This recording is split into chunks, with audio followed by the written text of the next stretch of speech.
Hello बच्चों, कैसे हैं आप लोग। आशा करते हैं कि आप लोग बहुत अच्छे होंगे और अपनी पढ़ाई को बहुत दिल लगा के कर रहे होंगे। तो प्यारे साथियों, आज की इस क्लास में मैं पढ़ाने वाला हूं आपको क्लास 9th की बिहार बोर्ड की बायोलॉजी, जो कि आप इसके एनसीईआरटी भी कह सकते हैं। तो इस बायोलॉजी का प्यारे बच्चों चैप्टर 1 करेंगे।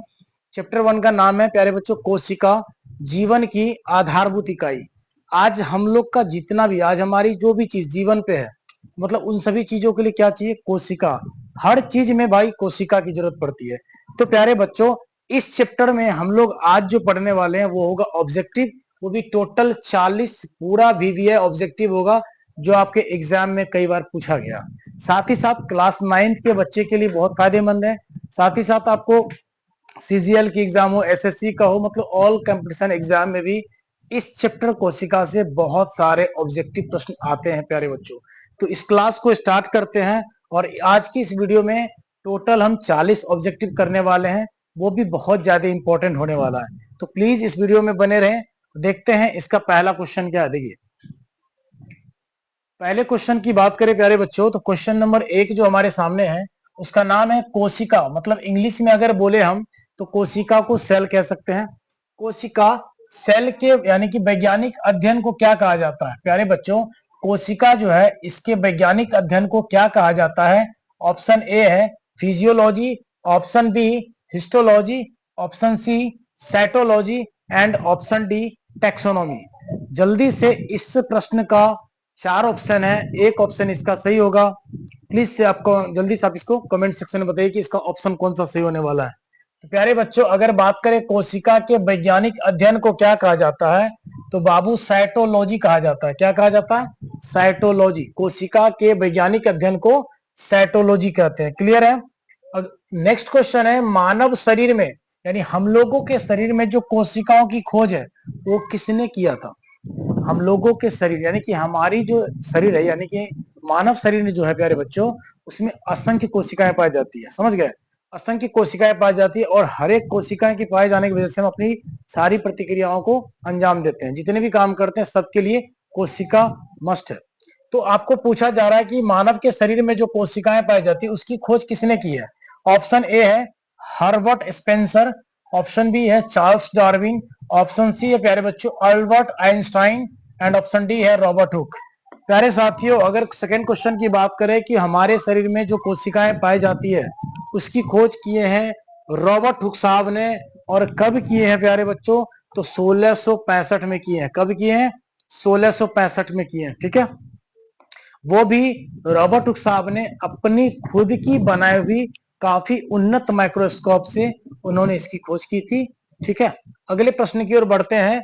प्रश्न नंबर 3, किस ब्रिटिश वैज्ञानिक ने 1665 ईस्वी में कोशिका की खोज की? बाबू, अभी जस्ट हम बताए थे कि रॉबर्ट हुक साहब ने 1665 ईस्वी में कोशिका की खोज की। ऑप्शन ए है Robert Hooke, option B Fleming, option C प्यारे बच्चों ल्यूवेन हॉक, ऑप्शन डी है रॉबर्ट ब्राउन।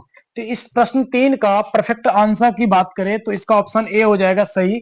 ब्रिटिश वैज्ञानिक थे रॉबर्ट हुक, जिन्होंने 1665 में सेल का डिस्कवरी किया गया था। ठीक है, अगले प्रश्न की बात करें प्रश्न संख्या 4 में। प्रश्न संख्या 4 है प्यारे बच्चों, रॉबर्ट हुक साहब ने कोशिका की खोज किसमें देखकर किया? कहने का मतलब यह है कि रॉबर्ट हुक साहब ने कोशिका की खोज कहां पे किया था? तो प्याज की झिल्ली में किया था, या पतली कॉर्क की काट में किया था, तालाब के जल में, या फिर कभी कहीं भी नहीं किए थे? बताइए ऑप्शन इसका कौन सा सही होगा, कमेंट करके बताइए। प्रश्न संख्या 4 का कि रॉबर्ट हुक साहब ने कोशिका की जो खोज की है वो कहां पे की थी? प्यारे बच्चों, पतली कॉर्क के काट में इन्होंने खोज किया था। वो भी माइक्रोस्कोप के द्वारा जब देखे तो पतली कॉर्क की काट में उन्होंने एक मधुमक्खी के छत्ते के जैसे जकड़ा हुआ एक डिजाइन देखा, जिसे उसमें बहुत सारे कंपार्टमेंट थे, बहुत सारे बॉक्सेस बने हुए थे। उन बॉक्स का नाम दिया उन्होंने सेल। समझ गए?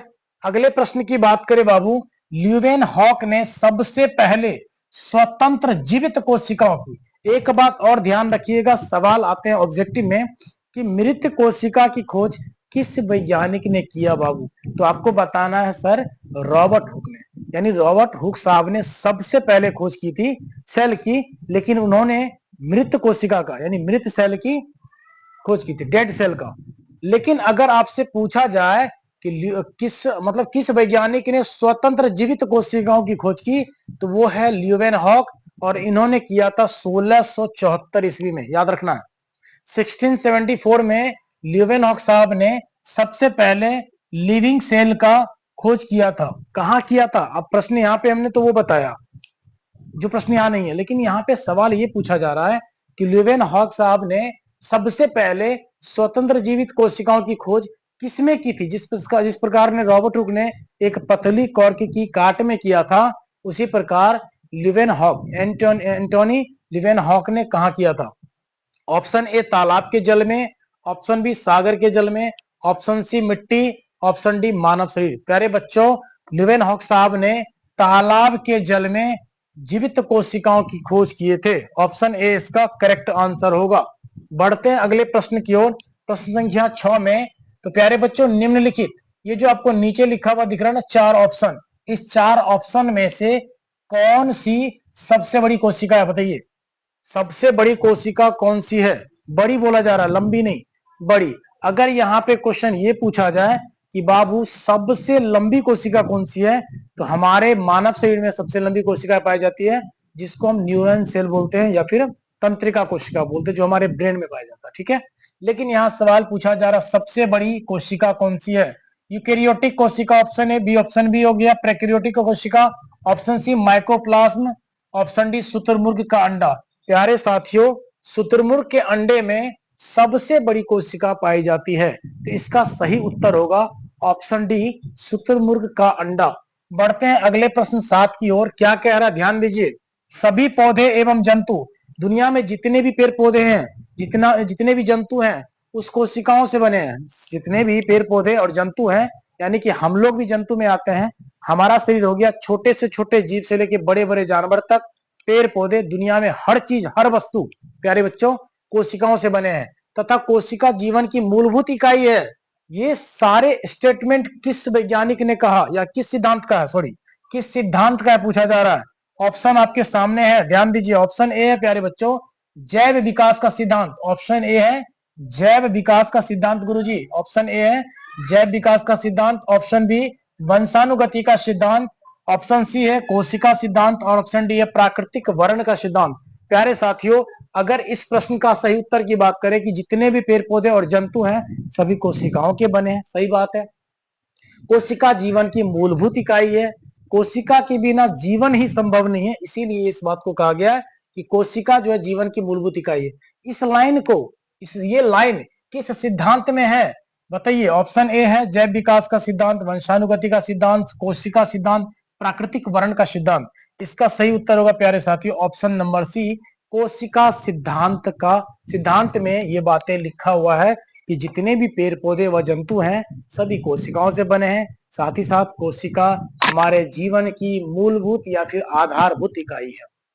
बढ़ते हैं अगले प्रश्न की ओर। तो प्रश्न संख्या 8 आप ध्यान से देखें। तो सवाल यहाँ पे है, कोशिका सिद्धांत का प्रतिपादन किसने किया? Very important. कोशिका सिद्धांत का प्रतिपादन किस वैज्ञानिक ने किया भैया? तो इसका सही उत्तर हो जाएगा ऑप्शन ए, स्लाइडेन एवं स्वान ने। स्लाइडेन एवं स्वान ने, प्यारे बच्चों, इसका ऑप्शन हो जाएगा स्लाइडेन एवं स्वान ने। ठीक है, स्लाइडेन एवं स्वान ने, इसका ऑप्शन ए हो जाएगा बिल्कुल सही जवाब। चलिए प्रश्न संख्या 9 में, यह किसने प्रस्तुत किया कि सभी पौधे एवं जंतु कोशिकाओं से बने हैं? प्यारे बच्चों, ये किसने प्रस्तुत किया कि सभी पौधे एवं जंतु कोशिकाओं से बने हैं, साथ ही साथ कोशिका जीवन की मूलभूत इकाई है? ये किसने कहा, बताइए जल्दी से। ऑप्शन ए स्लाइडेन एवं स्वान, बी हो गया वीडसा, सी जेई पुरकिंजे, डी हो गया ल्यूवेनहॉक। प्यारे बच्चों बताइए, यह किसने कहा कि सभी पेड़ पौधे व जंतु कोशिकाओं से बने हैं, साथ ही साथ कोशिका जीवन की मूलभूत इकाई है? किसने प्रस्तुत किया? इसका सही उत्तर हो जाएगा प्यारे बच्चों स्लाइडेन एवं स्वान ने कहा। चलिए ऑप्शन ए बिल्कुल करेक्ट हो जाएगा। अगले प्रश्न की ओर देखिए, 10 नंबर। 10 नंबर में है, निम्नलिखित में से कौन सा जीव है, जीव कोशिका सिद्धांत के अनुरूप नहीं है, मतलब कोशिका सिद्धांत से अलग है भाई? बताइए कौन सा होगा। Option A bacteria, option B virus, C प्यारे बच्चों कवक, डी हो गए पौधे। तो बताइए, 4 ऑप्शन आपके सामने है। क्वेश्चन है कौन सा जीव कोशिका सिद्धांत अनुरूप नहीं है? तो इसका सही उत्तर हो जाएगा ऑप्शन बी, ये जो वायरस है ये कोशिका सिद्धांत के अनुरूप नहीं है। ठीक है, अगले प्रश्न 11 नंबर में बात करें, प्रोकैरियोटिक कोशिका। प्यारे बच्चों जरा समझिएगा, प्रोकैरियोटिक कोशिका की बात करें तो प्रोकैरियोटिक कोशिका हम पुराने वाले कोशिका को कहते हैं जिसमें केंद्रक नहीं पाया जाता था। बहुत सारे कोशिका नहीं पाए जाते थे। सवाल है प्रोकैरियोटिक कोशिका में निम्नलिखित में कौन सा नहीं होता भाई? राइबोसोम नहीं होता है, कोशिका झिल्ली नहीं होता है, नाभिक केंद्रक नहीं होता, डीएनए नहीं होता है।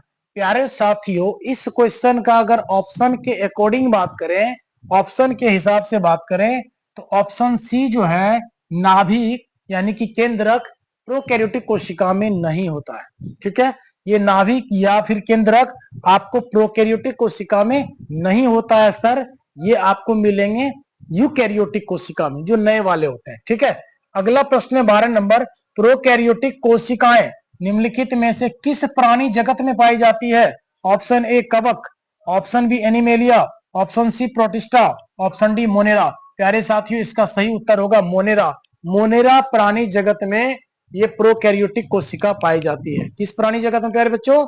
मोनेरा। क्लियर है?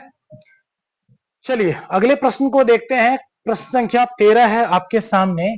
क्वेश्चन है बाबू, झिल्लियों से घिरा हुआ कोशिका द्रव में, झिल्लियों से घिरा हुआ कोशिका द्रव में पाया जाने वाला अंगक जिसमें पाचक रसायन या फिर एंजाइम पाया जाता है। कहने का मतलब ऐसी कौन सी कोशिका द्रव है जो झिल्ली से घिरी होती है और उसके अंदर प्यारे साथियों एक प्रकार की एंजाइम पाई जाती है? ऑप्शन माइटोकॉन्ड्रिया, बी लाइसोसोम, सी केंद्रिका, डी तारक का है। प्यारे साथियों पाचक एंजाइम की बात करें तो लाइसोसोम में पाया जाता है, और लाइसोसोम में ये जो पाचक एंजाइम है, जब कोशिका के सभी अंगक या फिर कोशिका अगर मर जाती है हमारे बॉडी में, जैसे अगर हमें कहीं चोट लगती है उस जगह पे आप देखो ब्लड जम जाता है या फिर स्क्रैच लगती है, तो वहां की सेल जो है, वहां की जो कोशिका वो मर जाती है, और कोशिका जब मर जाती है तो वहां का सफाई का काम यही भाई साहब का होता है। लाइसोसोम अपना पाचक एंजाइम को छींटता है और वहां के सेल को पूरा खत्म कर देता है, फिर से वहां पर एक नया सेल का उत्पादन होता है, जिसकी वजह से हमारी स्किन जो है या हमारा जो जख्म है बिना मेडिसिन का भी कभी कोई छोटा मोटा जख्म ठीक हो जाता है। क्लियर है? चलिए बढ़ते हैं अगले प्रश्न 14 नंबर प्रश्न की ओर।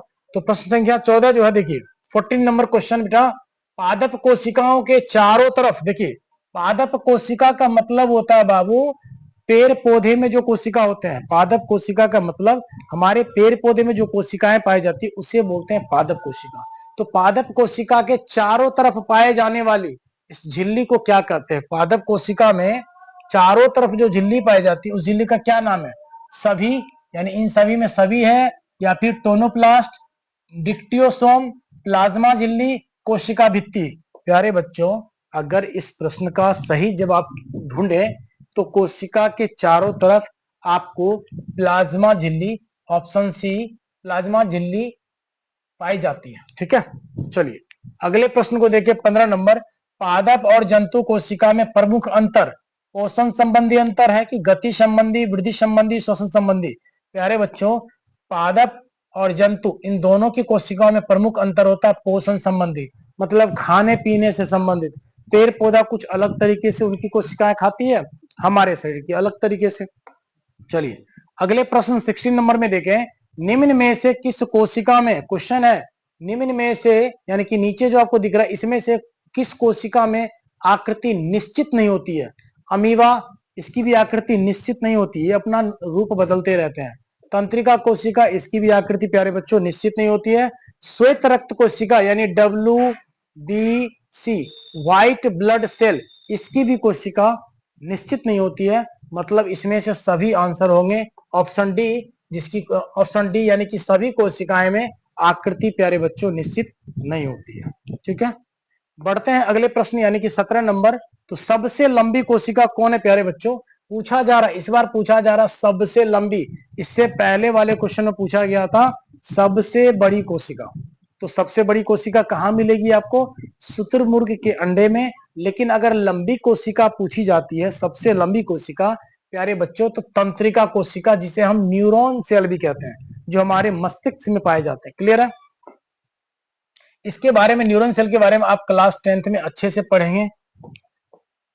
चलिए बढ़ते हैं अगले प्रश्न की ओर। क्वेश्चन है बाबू, प्रोकैरियोट में नहीं होता है, क्या नहीं होता है? 80s राइबोसोम नहीं होता है, केंद्रिका नहीं होता है, केंद्रक नहीं होता, सभी नहीं होता, क्या नहीं होता बताइए? प्रोकैरियोटिक में ये ना ही ये होता है, ना केंद्रिका होते हैं, ना केंद्रक होते हैं, मतलब सभी नहीं होते। ऑप्शन डी इसका सही उत्तर होगा बाबू। क्वेश्चन नंबर 19 की बात करें, कोशिका झिल्ली में नहीं पाए जाते हैं, क्या नहीं पाए जाते हैं? आंतरिक प्रोटीन, वसा का स्तर, सीलिया, क्रिस्टी। बताइए जल्दी से कमेंट करके कि 19 नंबर प्रश्न का कौन सा ऑप्शन आपको सही लग रहा है, बताइए। कोशिका झिल्ली में नहीं पाया जाता है, क्या नहीं पाया जाता है? आंतरिक प्रोटीन, वसा का स्तर, सीलिया, ये सभी चीज पाए जाते हैं, क्रिस्टी आपको नहीं पाए जाते हैं। ठीक है, ऑप्शन डी इसका सही उत्तर होगा बाबू। चलिए 20 नंबर प्रश्न की बात करें तो कोशिका झिल्ली में पाए जाते हैं, क्या पाए जाते हैं? क्वेश्चन है बाबू, कोशिका झिल्ली में क्या पाए जाते हैं? फ्लैजेला, डेस्मोसोम, पुनरुज्जीवन, सभी। तो बाबू सभी पाए जाते हैं, ये सभी फ्लैजेला भी आते हैं, डेस्मोसोम भी आते हैं, पुनरुज्जीवन भी आते हैं, ये सभी कोशिका झिल्ली में पाए जाते हैं। यानी ऑप्शन डी आपका बिल्कुल सही जवाब हो जाएगा। 21 नंबर प्रश्न की बात करें, तारक काय पाया जाता है, किसमें? कोशिका द्रव्य में, गुणसूत्र में, केंद्रक में, केंद्रिका में। प्यारे बच्चों, तारक काय जो पाए जाते हैं वो कोशिका द्रव्य में पाए जाते हैं। मतलब 21 नंबर क्वेश्चन की बात करें, ऑप्शन ए आपका बिल्कुल सही हो जाएगा। चलिए 22 नंबर क्वेश्चन की बात करें, इलेक्ट्रॉन सूक्ष्मदर्शी का अधिकतम आवर्धन, आवर्धन यानी कि मैग्निफिकेशन पूछ रहा है। इलेक्ट्रॉन सूक्ष्मदर्शी का अधिकतम मैक्सिमम मैग्निफिकेशन क्या है? 100 मल्टीप्लाई में है, मतलब 100 गुना, 1000 गुना, 20,000 गुना, 2 लाख गुना। भाई बताओ इलेक्ट्रॉन सूक्ष्मदर्शी का मैक्सिमम मैग्निफिकेशन क्या है? तो इसका सही आंसर होगा 2 लाख गुना, मतलब ऑप्शन डी आपका सही जवाब होगा बाबू। चलिए क्वेश्चन नंबर 23 को देखें, यानी कि सेल, जिसे हम हिंदी में प्यारे बच्चों क्या बोलते हैं? कोशिका। इस शब्द की उत्पत्ति से संबंधित वैज्ञानिक का नाम क्या? ये जो सेल है इसका नाम किसने दिया था? स्लाइडेन एवं स्वान, वाटसन और क्रिक, नॉल और रस्का, रॉबर्ट हुक। तो प्यारे बच्चों रॉबर्ट हुक साहब ने, जब उन्होंने एक पतली काट में, पतली कॉर्क की काट में उन्होंने मधुमक्खी के छत्ते जैसे जकड़ी एक बॉक्स को देखा, उस कंपार्टमेंट, उस बॉक्स को उन्होंने सेल का नाम दिया था। समझ गए? एक सेल शब्द का नाम दिया था। मतलब सेल शब्द की अगर उत्पत्ति किस वैज्ञानिक से संबंध रखता है? रॉबर्ट हुक साहब। यानी ऑप्शन डी तो इसका बिल्कुल करेक्ट हो जाएगा, 100% सही होगा। 24 नंबर प्रश्न की बात करें प्यारे बच्चों, ई आर जुटा रहता है, ई आर का मतलब प्यारे बच्चों होता है इंडोप्लाज्मिक रेटिकुलम,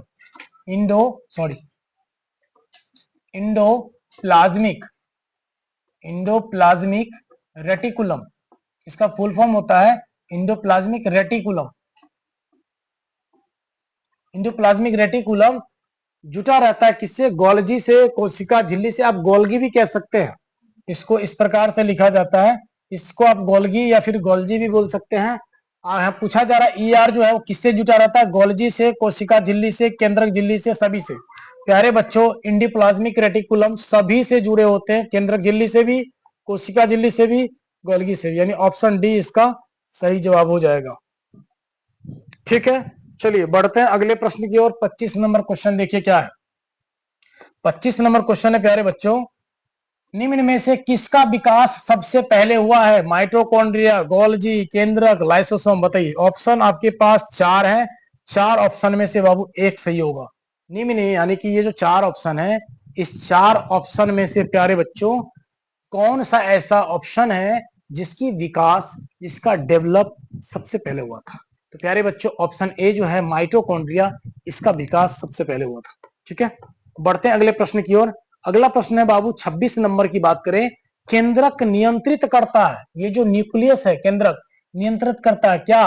कोशिका के भिन्न कार्यों को, केंद्रिका संश्लेषण को, अनुवांशिकता को। तो केंद्रक जो है बाबू इन सभी चीजों को नियंत्रण करता है, कोशिका के विभिन्न कार्यों को भी, केंद्रिका संश्लेषण को भी, अनुवांशिकता को भी। मतलब ऑप्शन डी इसका सही जवाब हो जाएगा। चलिए अगले प्रश्न को देखें। 27 नंबर का जो क्वेश्चन है बेटा वो है स्तनपायी के लाल रक्त कोशिकाओं में। स्तनपायी का मतलब होता है ऐसे जीव जो अपने बच्चों को दूध पिलाने का काम करती, प्यारे बच्चों उसे हम स्तनपायी जीव कहते हैं। क्या कहते हैं? स्तनपायी जीव। स्तनपायी जीव का मतलब ये होता है कि वह जीव जो अपने बच्चों को दूध पिलाने का काम करती है, उसे स्तनपायी जीव कहते हैं। सवाल है, स्तनपायी के आरबीसी यानी कि रेड ब्लड सेल, आरबीसी यानी लाल रक्त कोशिकाओं में किस अवस्था में केंद्रक नहीं होता है? संश्लेषण के टाइम पर, परिपक्व के होने पर, मरने के समय, या फिर संश्लेषण परिपक्व होने के दोनों समय में।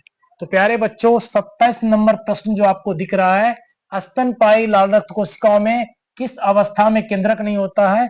जब परिपक्व हो जाते हैं तो उसमें केंद्रक नहीं होता है। क्लियर है? बढ़ते हैं अगले प्रश्न की ओर। तो अगला प्रश्न है बाबू 28 नंबर में, कोशिकाओं की सूक्ष्म संरचना किस यंत्र के द्वारा देखी जाती है? कोशिकाओं की मतलब देखिए, सबसे पहले समझिए, कोशिका जो है एक सूक्ष्म इकाई है, छोटी सी इकाई, जिन्हें हम माइक्रोस्कोप के द्वारा देख सकते हैं। ऐसे हम अपनी नंगी आंखों से उन्हें बिल्कुल नहीं देख सकते हैं। कोशिका को देखने के लिए माइक्रोस्कोप की जरूरत पड़ती है, वो भी बहुत ही डेवलप माइक्रोस्कोप।